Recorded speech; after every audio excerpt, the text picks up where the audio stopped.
कर दूंगा, ठीक है। बच्चों विजिबल है? ठीक। Yes sir. तो इलेक्ट्रोस्टैटिक्स है ना, जैसे कि नाम से क्लियर है, इलेक्ट्रोस्टैटिक्स हमारे दो अलग अलग नाम वर्ड से मिलकर के बना हुआ है। एक है मेरा इलेक्ट्रो और दूसरा है मेरा स्टैटिक्स।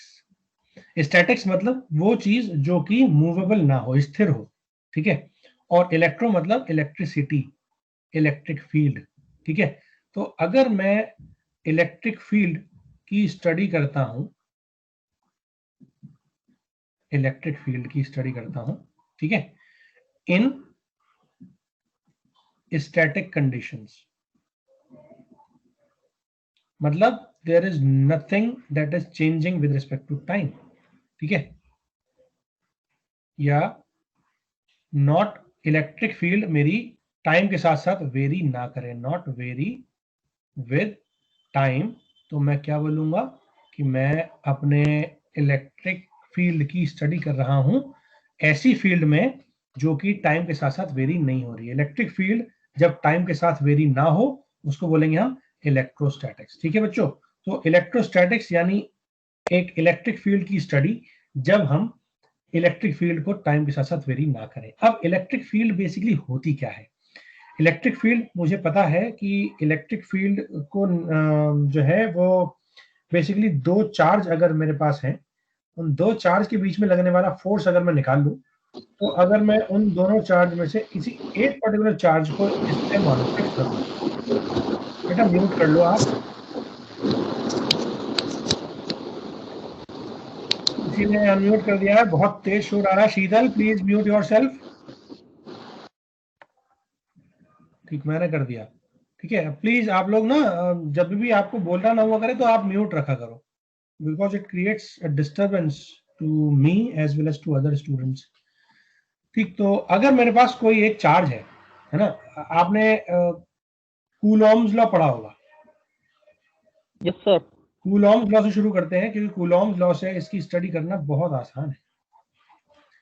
कूलॉम्स लॉ क्या कहता है कि कूलॉम्स लॉ ये कहता है कि मेरे पास अगर दो चार्ज हैं Q1 और Q2 और उन दोनों के बीच में एक डिस्टेंस है that is R,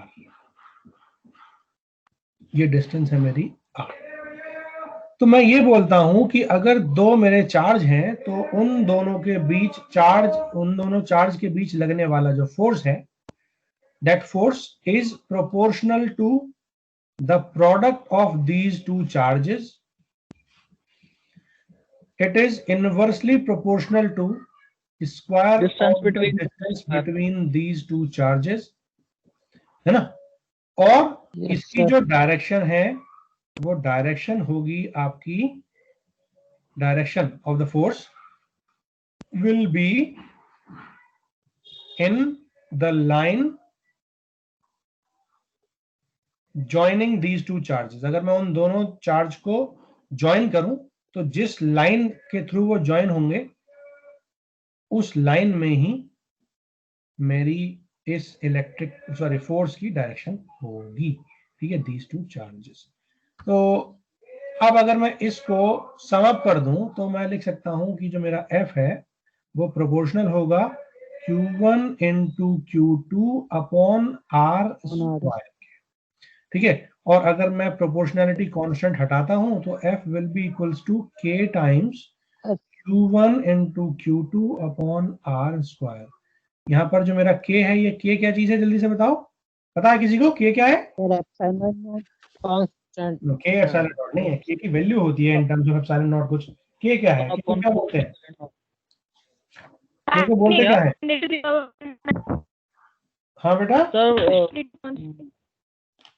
proportionality constant, ठीक है। K इलेक्ट्रोस्टैटिक इलेक्ट्रोस्टैटिक नहीं, प्रोपोर्शनैलिटी कांस्टेंट बोलते हैं, और उसकी वैल्यू होती है 1/4 पाई एप्सिलॉन, है ना। अगर मैं फ्री स्पेस की बात करता हूं तो एप्सिलॉन नॉट, और किसी जनरल मीडियम में तो एप्सिलॉन, ठीक है। तो ये, और यहाँ पर जो एप्सिलॉन है, epsilon is the permittivity of the medium. अगर ये फ्री स्पेस में दोनों चार्ज रखे हैं, Q1 Q2 फ्री स्पेस में रखे हैं, तो हम क्या बोलते हैं कि ये मेरे यहाँ परमिटिविटी जो आ जाएगी वो हो जाएगी एप्सिलॉन नॉट। तो अगर मैं इस एक्सप्रेशन को थोड़ा और सिंप्लीफाई कर लूं तो मैं लिख सकता हूं KF will be equal to 1 divide by 4 pi epsilon not into Q1 Q2 upon R square.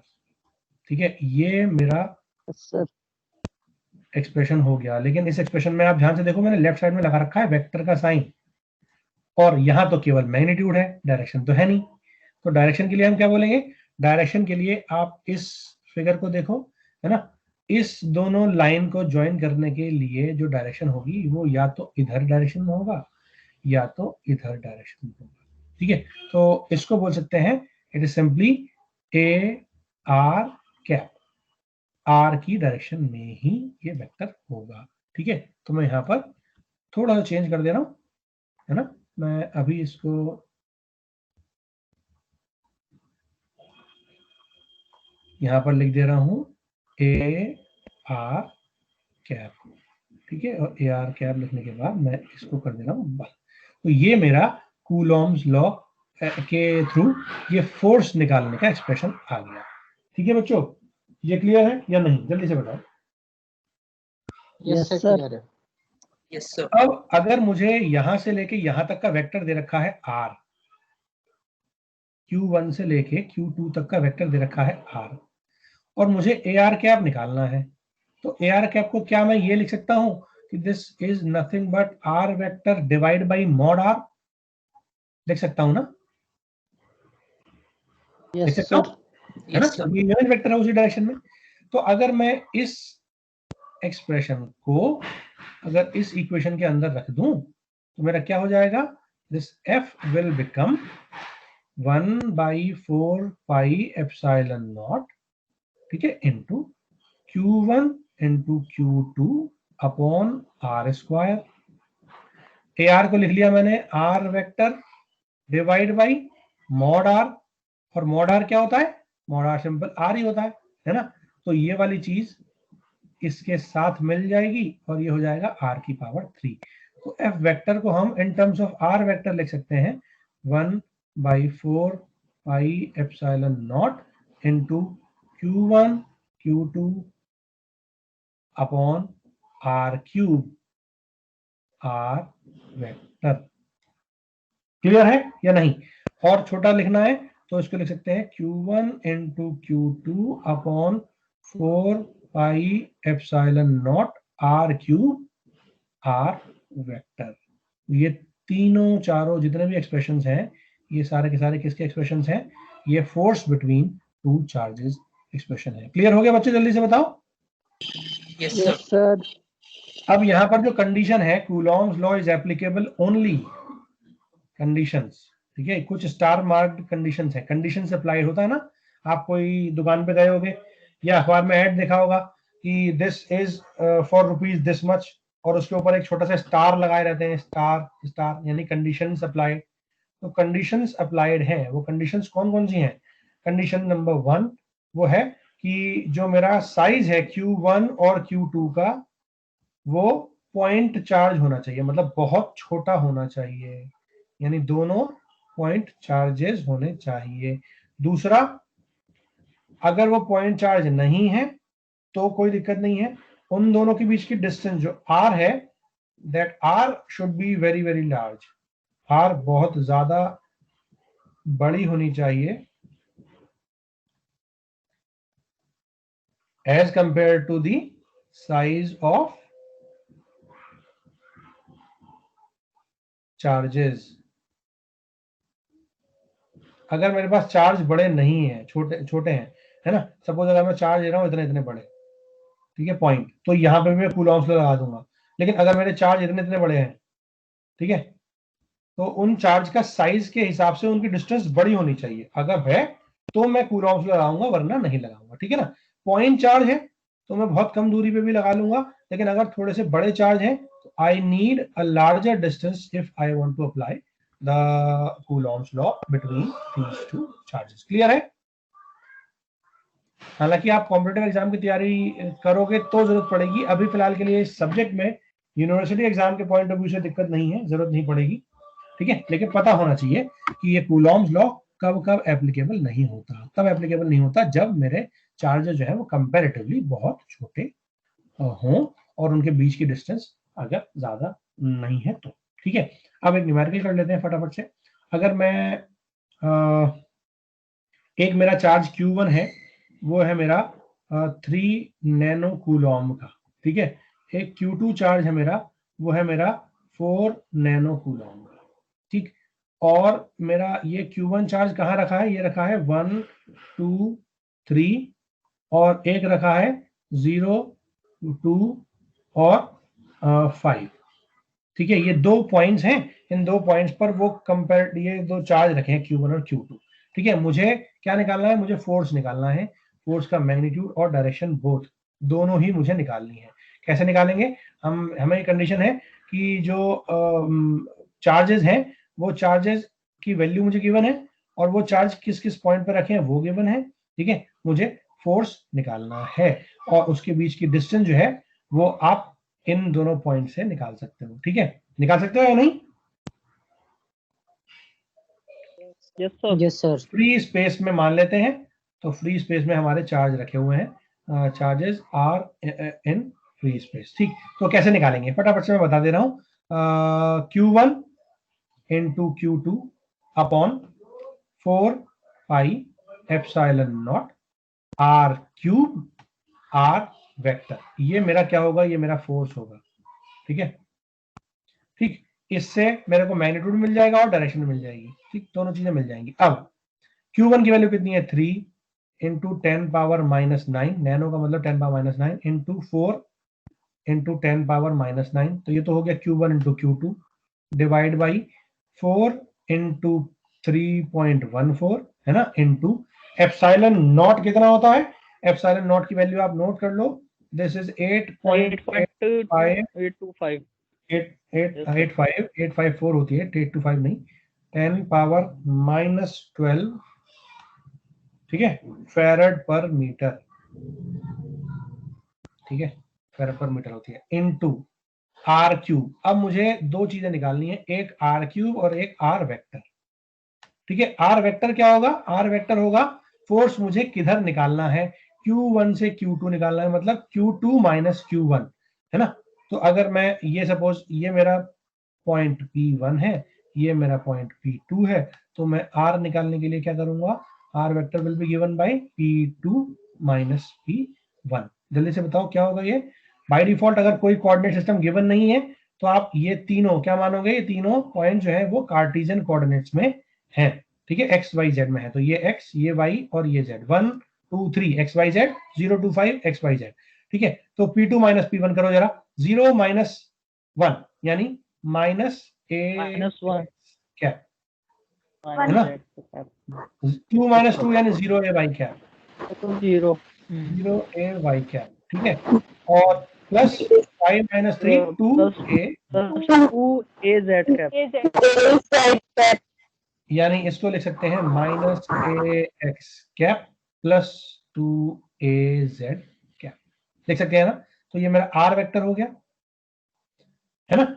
अब मुझे डिस्टेंस निकालनी है। डिस्टेंस निकालने के लिए हम क्या करते हैं? डिस्टेंस निकालने के लिए हम लेते हैं इन दो पॉइंट के बीच की डिस्टेंस क्या होती है? This minus this square, x2 minus x1 का स्क्वायर, ये करते थे ना, plus y2 minus y1 square plus Z2 minus Z1 square का अंडर रूट। ये क्या होता था? ये आती थी मेरी डिस्टेंस, आर आ जाएगी मुझे यहां से। और ये वही सेम चीज है अगर मैं इसका मैग्नीट्यूड निकाल लूं, देख लूं, कर लेते हैं एक बार। x2 कितना है? 0 माइनस 1, ठीक है, plus 2 minus 2 plus 5 minus 3 under root. ठीक है, कितना आया ये? 1 square plus 0 square plus 2 square, under root 5। ठीक है, ये आया अंडर रूट 5। आप ध्यान से देखो, ये भी यही सेम चीज है, 1 square plus 0 square plus 2 square, कितना है? Under root 5। तो आर की वैल्यू कितनी आ गई? Under root 5। तो यहाँ पर हम क्या लगा देंगे? यहाँ पर लगा देंगे माइनस ए एक्स, यहाँ तो आर वेक्टर लगेगा, प्लस 2 ए जेड कैप, यहाँ तो ये लग गया, ठीक है, डिवाइड बाई ये हो जाएगा अंडर रूट 5 की पावर 3, है ना, क्योंकि यहाँ आर क्यूब है। ठीक है, तो यहाँ पर आर क्यूब आ जाएगा। क्लियर है? Yes sir. सॉल्व कर लोगे? Yes sir. सॉल्व कर लोगे? ठीक है, इस 10 पावर माइनस 12 को ले जाओ ऊपर, तो ये हो गया 10 पावर प्लस 12। ठीक है, 9 9 18, यानी बचेगा माइनस का 6, तो इसे हटा दो और यहाँ बचा 10 पावर माइनस 6। 4 दिया 12, 12 into 10 power minus 6 divide by 4 से 4 तो ये कट ही जाएगा, कोई दिक्कत ही नहीं है ना। लगभग 3 से 3 कट जाएगा और इसका आप ये वैल्यू निकाल लोगे, तो ये वैल्यू जो भी आएगी फोर्स की, ये मेरा आंसर हो जाएगा। क्लियर है? सॉल्व कर लोगे? आसान है? Yes sir. अब यस सर। अगर मुझे Q1 से Q2 की तरफ का फोर्स निकालना हो तो ये आएगा इस डायरेक्शन में। अगर मुझसे कहते कि find the force on Q1 due to Q2, तो उल्टा हो जाता, तो उल्टा हो जाता। अगर मुझसे कहा जाए कि इस पॉइंट से इस पॉइंट के बीच का फोर्स निकालो, तो फोर्स की डायरेक्शन उधर की तरफ होगी ना। ये Q1 चार्ज था, ये Q2 चार्ज था, तो फोर्स होगा ये। अगर मुझसे कहा जाता कि Q2 से Q1 की तरफ लगने वाला फोर्स लगाओ, तो वो कितना होता? वो इतना होता, ये F होता। ठीक है, तो यहां पर हम ये बोलते हैं force on two due to 1, F21, force on charge 2 due to 1। किस चार्ज पे? On, and this second one is due to, ये नोटेशन है। ठीक है, ऐसे यहां पर क्या होगा? Force on 1 due to 2। ठीक है, क्लियर है? मैं थोड़ा सा ऊपर कर देता हूं इसको। This is on and this is due to, किसकी वजह से?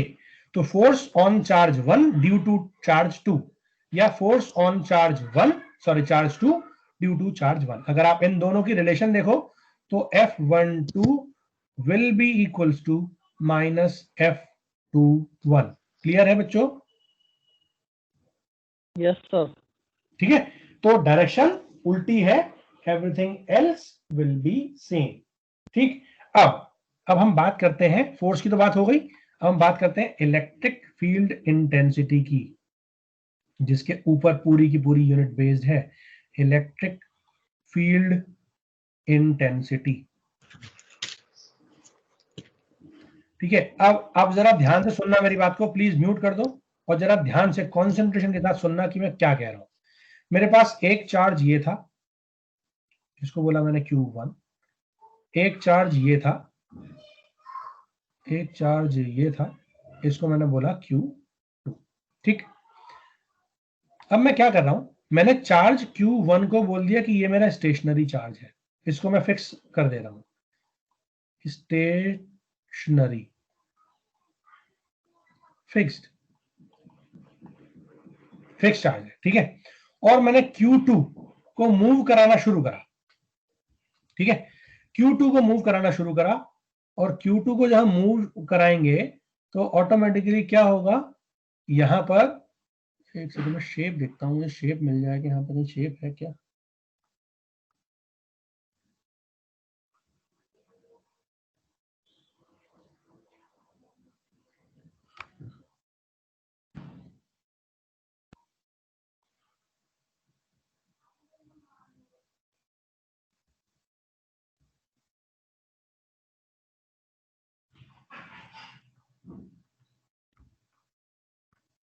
चलो हम क्या करेंगे, हमने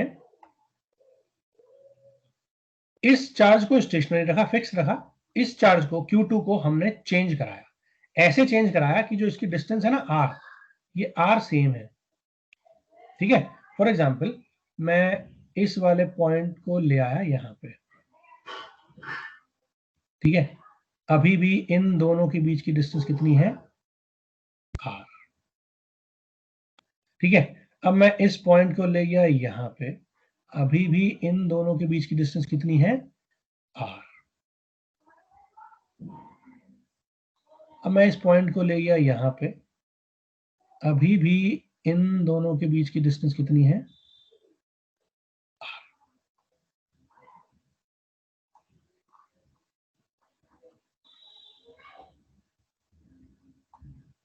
ठीक है, यहाँ पे ले गया मैं, और इन दोनों की डिस्टेंस कितनी है, r। ध्यान से देखो, अगर मैं एक पूरा स्फीयर बना लूं, सर्किल बना लूं, तो अगर उनके बीच की डिस्टेंस r ही है ना, तो एक स्ट्रक्चर ऐसा बनेगा जिस जहां पर मैं, ये एक स्फीयर बन जाएगा, उस स्फीयर के अराउंड अगर मैं किसी पॉइंट पर चला जाऊं, डिस्टेंस r ही रहेगी। Yes sir. सब लोगों को क्लियर है ना, डिस्टेंस r ही रहेगी। Yes, sir. ठीक है, ठीक है। अब आप जरा मुझे बताओ कि अगर मैं फोर्स निकाल रहा हूं इस वाले चार्ज पे, Q2 पे फोर्स निकाल रहा हूं, मतलब मैं फोर्स निकाल रहा हूं इस वाले चार्ज पे, तो फोर्स की डायरेक्शन होगी इधर, फोर्स की डायरेक्शन होगी इधर, फोर्स की डायरेक्शन होगी इधर, या फोर्स की डायरेक्शन होगी इधर, होगी या नहीं? Yes sir. ये मेरा स्टेशनरी चार्ज है, और Q2 को मैंने रोटेट करा। Q2 ये जो चार्ज है ये मेरा मूवेबल चार्ज है, मूव कर रहा है।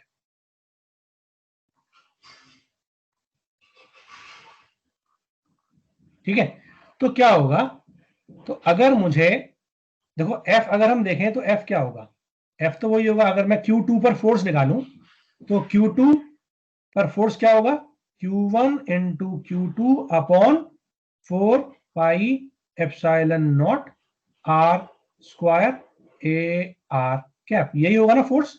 लेकिन अगर मैं फोर्स पर यूनिट चार्ज निकाल रहा हूं, मतलब मैं इसको बोल दूं कि ये 1 यूनिट का चार्ज है, या फोर्स पर यूनिट चार्ज, मतलब अगर मैं इसको डिवाइड कर दूं, तो अगर मैं F डिवाइड बाई Q2 करता हूं ना, तो ये एक दूसरा पैरामीटर बनता है, इसको बोलते हैं हम E, इलेक्ट्रिक फील्ड इंटेंसिटी। और ये क्या हो जाएगा, that will be Q1 divide by 4 pi epsilon not R square a are. और कैप। क्या मतलब क्या है इसका, इसका मतलब है force per unit charge. Force per unit charge मतलब वही सेम चीज जो अभी हम कैलकुलेट कर रहे थे। इसको मैंने स्टेशनरी रखा, Q1 को चेंज नहीं कर रहा, Q1 फिक्स है एक जगह पे, और मैं Q2 को कभी यहां पर ले आ रहा हूं, कभी यहां पर ले आ रहा हूं, कभी यहां पर ले आ रहा हूं, कभी इधर कभी उधर, कहीं पे भी ले जा रहा हूं।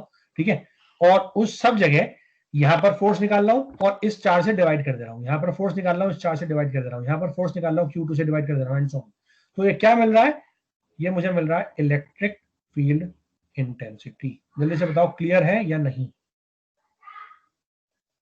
Yes sir. Yes, sir. सभी लोग को क्लियर है? Yes, sir. Yes, sir. Force per unit charge is basically what is electric field intensity। ठीक है, ठीक है बच्चों, चले आगे। Yes sir.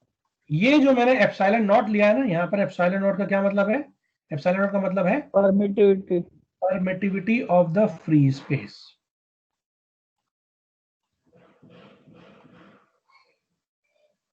इसका मतलब मैं ये जो एक्सपेरिमेंट कर रहा हूं ना, एक चार्ज को फिक्स रखा और बाकी सारे चार्ज को घुमाया, दूसरे चार्ज को घुमाया, तो इसका मतलब क्या है, इसका मतलब यह है कि मैंने उस कैलकुलेशन को करा है कब, जब मेरा फ्री स्पेस के अंदर वो दोनों चार्ज का कॉम्बिनेशन रखा है। बट जरूरी नहीं है कि मैं, Yes, sir. आ रही है। Yes sir. Yes, sir. Yes, आ रही है। sir. हाँ ठीक है No, sir. ना, ये सब हम कर चुके थे, क्वेश्चन हम लोग कर चुके थे, इलेक्ट्रिक फील्ड इंटेंसिटी में हम लोग बात कर रहे थे। तो ये कर रहे थे, अगर permittivity of the free space, अगर मुझे वो मीडियम फ्री स्पेस नहीं है, फॉर एग्जांपल कोई और सा मीडियम है, तो क्या करेंगे, तो हम इन जनरल उसको लिखते हैं एप्सिलॉन। ठीक है, and rest other things will be same, that is simply a R cap. ठीक है, तो ये हो सर जाएगा एप्सिलॉन नॉट वैक्यूम में तो यूज करेंगे। एप्सिलॉन नॉट वैक्यूम में यूज करेंगे या फ्री स्पेस, फ्री स्पेस को भी सर वैक्यूम में बोलते हैं। अगर कोई मीडियम लेते हैं, हाँ अगर कोई मीडियम लेते हैं तो खाली एप्सिलॉन। हाँ, वैक्यूम और फ्री स्पेस में डिफरेंस जो है ना वो यही है कि हमारा कोई चार्ज प्रेजेंट नहीं है ना, कोई भी ऐसी चीज जो इलेक्ट्रिक फील्ड या किसी चीज को चेंज कर सकती है, मॉडिफाई कर सकती है, चार्ज कोई भी नहीं है, वॉल्यूम कोई भी किसी तरह के कुछ भी, कोई पार्टिकल नहीं है वहां पे, है ना, तो वहां पर हम वो बोलेंगे फ्री स्पेस। तो अगर कोई जनरल मीडियम है तो उसको हम लिख लेंगे epsilon in terms of epsilon nought. यहाँ पर एप्सिलॉन की वैल्यू क्या हो जाएगी, this will be we know that into this is epsilon not into epsilon are.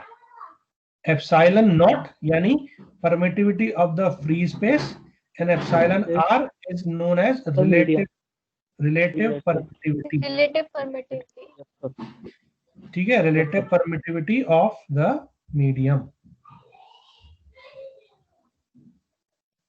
तो ये आपका हो जाएगा relative permittivity of the medium, और ये हो जाएगा आपका permittivity of the free space. ये तो पता ही है आपको, है ना, permittivity of the free space. तो ये चीज क्लियर है। अगर मैं इस एक्सप्रेशन को फोर्स के एक्सप्रेशन की तरह ही लिखना चाहूं तो क्या मैं इसे ऐसे लिख सकता हूं, Q divide by 4 pi epsilon R cube R vector लिख सकता हूं ना? जल्दी से बताओ हाँ या ना। Yes, sir. Yes, sir. Yes, sir. कोई दिक्कत Oh, sir. नहीं, ठीक है, लिख सकते हैं। ठीक, तो ये हो गया मेरा इलेक्ट्रिक फील्ड इंटेंसिटी का एक्सप्रेशन। अब अगर मुझे कहा जाए कि मेरे पास एक चार्ज है Q, वो है सपोज 3 नैनो कूलॉम का, है ना, और मुझे R 5 मीटर की डिस्टेंस पर फील्ड निकालनी है, और मेरा मीडियम जो है वो एप्सिलॉन नॉट की वैल्यू मुझे गिवन है, और एप्सिलॉन R जो है वो उसका 1.2 है फॉर एग्जांपल। ठीक है, एप्सिलॉन नॉट वही है 8.85 × 10⁻12 फैरेड पर मीटर। ठीक है, और आपको क्या निकालना है, आपको E निकालना है। ठीक है, तो E निकालने के लिए आपको एक चीज तो गिवन है कि आपका पॉइंट कितनी दूर है, लेकिन आपको वेक्टर गिवन, डायरेक्शन गिवन नहीं है। तो या तो आपको इसका मैग्नीट्यूड निकाल सकते हो आप इस केस में, या फिर अगर आपको वो पॉइंट निकालना है तो you can assume that the vector the point charge is located at origin 0 0 0, और मेरा जो डिस्टेंस है वो है सपोज z एक्सिस पे 0 0 5 पे। ठीक है, तो आपको पॉइंट चार्ज यहाँ रखा है, और आपको इतनी दूरी पर बेसिकली क्या निकालनी है, फील्ड निकालनी है ना। यहाँ पर आपको फील्ड निकालनी है, और ये आपका पॉइंट चार्ज है 0,0,0 पे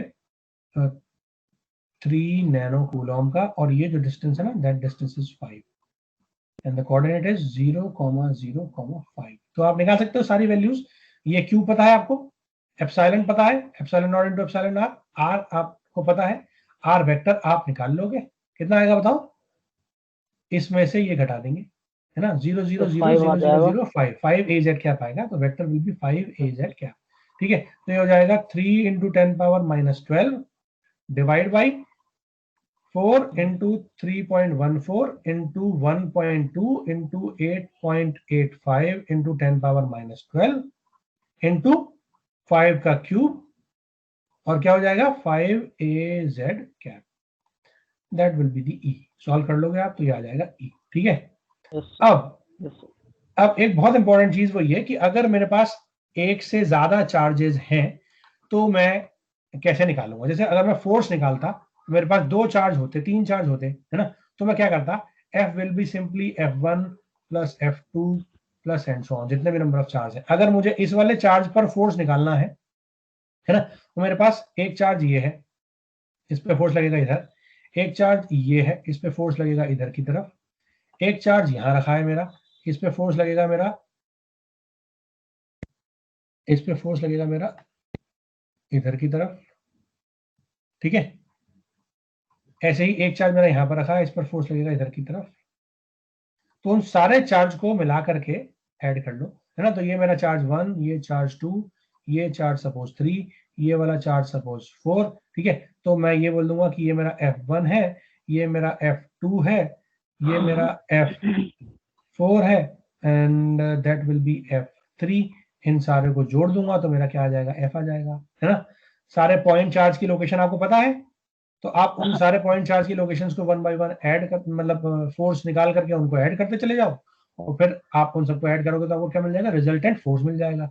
बिल्कुल सेम उसी तरीके से आप इलेक्ट्रिक फील्ड को भी देख लोगे। अगर मैं एक पॉइंट चार्ज की वजह से इलेक्ट्रिक फील्ड निकाल सकता हूं, तो अलग अलग चार्ज की वजह से भी इलेक्ट्रिक फील्ड निकाल सकता हूं, E1 E2 plus and so on. जितने भी नंबर ऑफ चार्जेस हैं उन सारे चार्ज की वजह से एक पर्टिकुलर चार्ज पर इलेक्ट्रिक फील्ड जो होगी वो वेक्टर सम होगी उन सारी इंडिविजुअल इलेक्ट्रिक फील्ड्स का इंडिविजुअल चार्ज के द्वारा जो भी लग रही है वो इलेक्ट्रिक फील्ड उसके बराबर होगी। ठीक है, अब मैं एक क्वेश्चन दे रहा हूं आप लोगों को, आपको मुझे फोर्स निकाल के बताना है और उसका इलेक्ट्रिक फील्ड निकाल के बतानी है।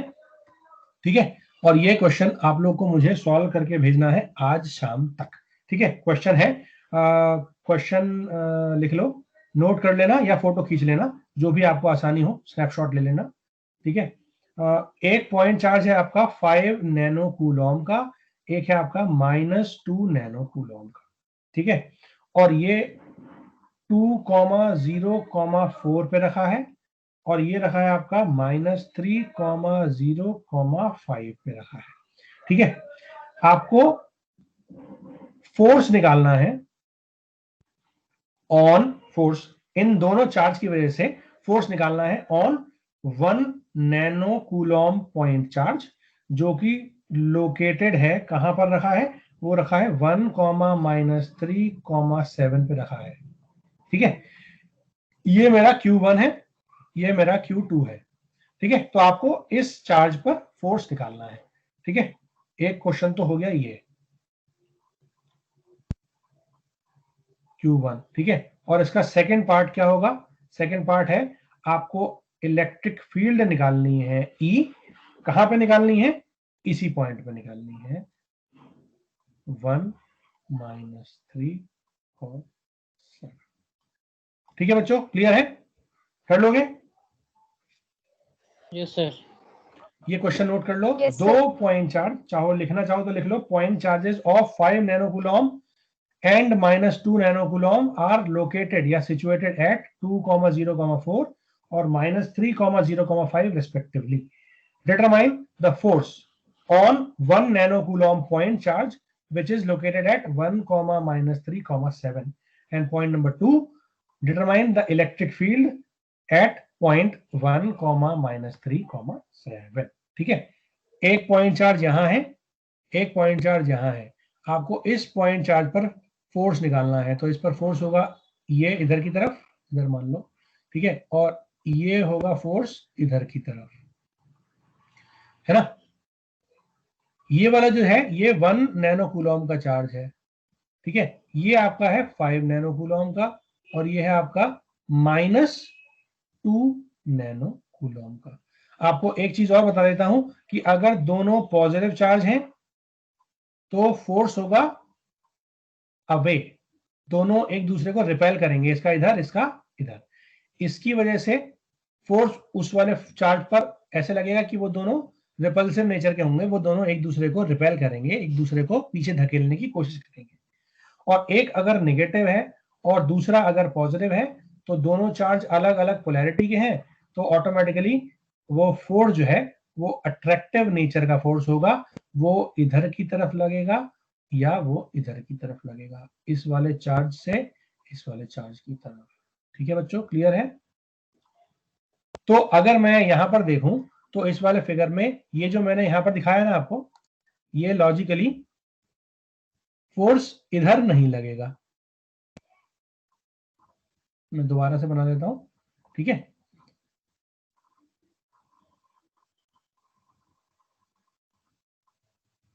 ये तो 1 नैनो कूलॉम का है, 1 नैनो कूलॉम का पॉजिटिव चार्ज, तो ये पॉजिटिव पॉजिटिव दोनों रिपेल करेंगे, लेकिन ये चार्ज नेगेटिव है, ये चार्ज पॉजिटिव है, तो ये एक्चुअल में उसको अट्रैक्ट करेगा। ठीक है, तो ये अट्रैक्ट करेगा इधर की तरफ। ठीक है, जब आपको इसको सोचने की जरूरत नहीं है, जब आप कैलकुलेशन करोगे तो आप जब ऑटोमेटिकली ये वाली वैल्यू रखोगे पॉइंट की, ये वाली वैल्यू रखोगे पॉइंट की, और ये नेगेटिव पॉजिटिव लगा दोगे ऑटोमेटिकली, तो वो ऑटोमेटिकली नेगेटिव पॉजिटिव वहां पर आ जाएगा। आपको सेपरेटली ऐसे नहीं है कि लगाना है, ऑटोमेटिकली डायरेक्शन में ax cap, ay cap, az cap कुछ ऐसी आ जाएंगी कि वो आपको बता देगा कि ये वेक्टर जो फोर्स का नेचर है वो रिपल्सिव है या अट्रैक्टिव है।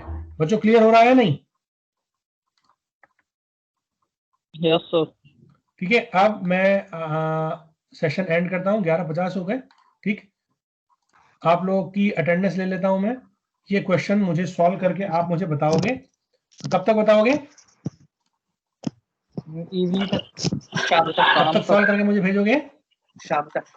शाम तक, ठीक है, शाम तक। और इसी ग्रुप पे भेजना आप जो Okay, आपने sir. ग्रुप बनाया है। और जब आप इमेज भेजोगे तो वो इमेज के नीचे क्या कहते हैं, अपना इमेज के ऊपर जो आप क्या कहते हैं जहाँ सॉल्व करते हो कॉपी पे, उस कॉपी पे सबसे ऊपर क्वेश्चन को सॉल्व कर देना है, अपना नाम जरूर लिख लोगे, ठीक है। ऐसा ना हो कि कोई नाम ना लिखे, ठीक है बच्चों।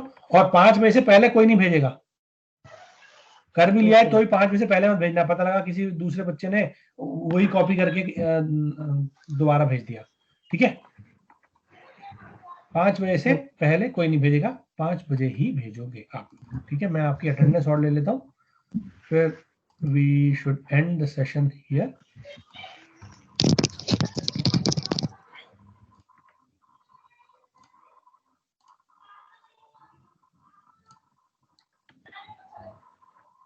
कितने नंबर ऑफ स्टूडेंट्स हैं? 1 2 3 4 5 6 7 8 9। कौन कौन नहीं आया? सर अरिन नहीं आया। चलो मैं नाम बोल रहा हूँ। आर्यन है क्या? एब्सेंट। एब्सेंट है, ठीक है। उसके बाद Ayushman Parashar, yes sir. Bhumika, present Bhumika, sir. Harshit, Yes, sir. Kanishka, present sir. Kaushik, yes sir. Rishi, Yes, sir. Sheetal, yes sir. Sudhir, Yes, sir. विकास,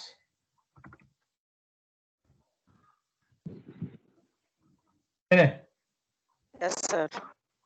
ठीक है ना। तो अभी हम लोग का आज का टॉपिक खत्म। अब हम कल जब पढ़ेंगे तो कल हम लोग बहुत इंपॉर्टेंट टॉपिक पढ़ेंगे, कल नहीं मतलब परसों, ठीक है, सैटरडे में जब लेक्चर है हमारा 11 से 12, उसमें हम लोग पढ़ेंगे electric field intensity due to charge distributions. तो बेसिकली है क्या ना, मैं आपको हल्का सा आइडिया दे देता हूँ।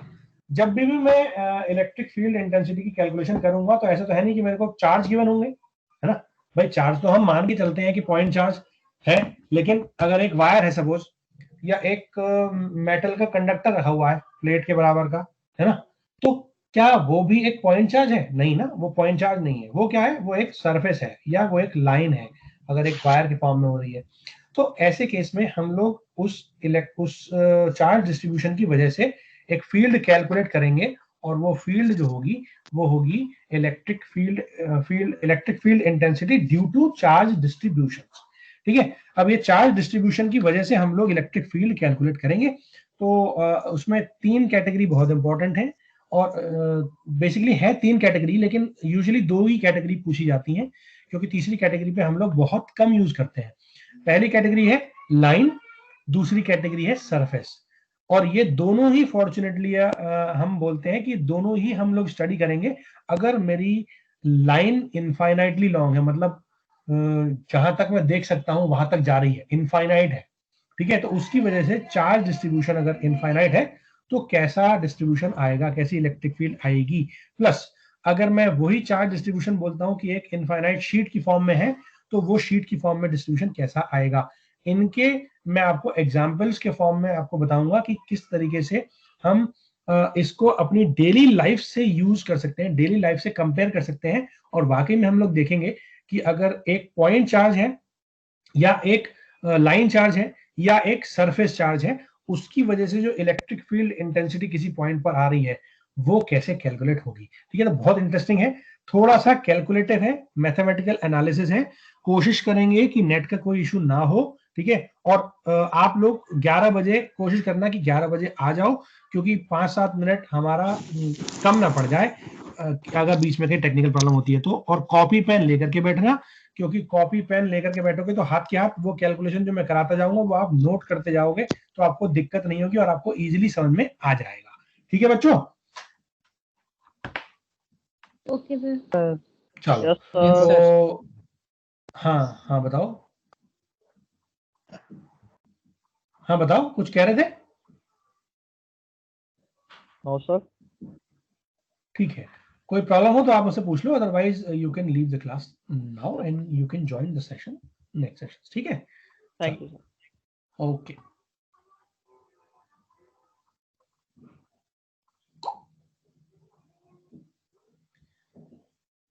ऋषि, भूमिका और Kanishka, you can leave the class.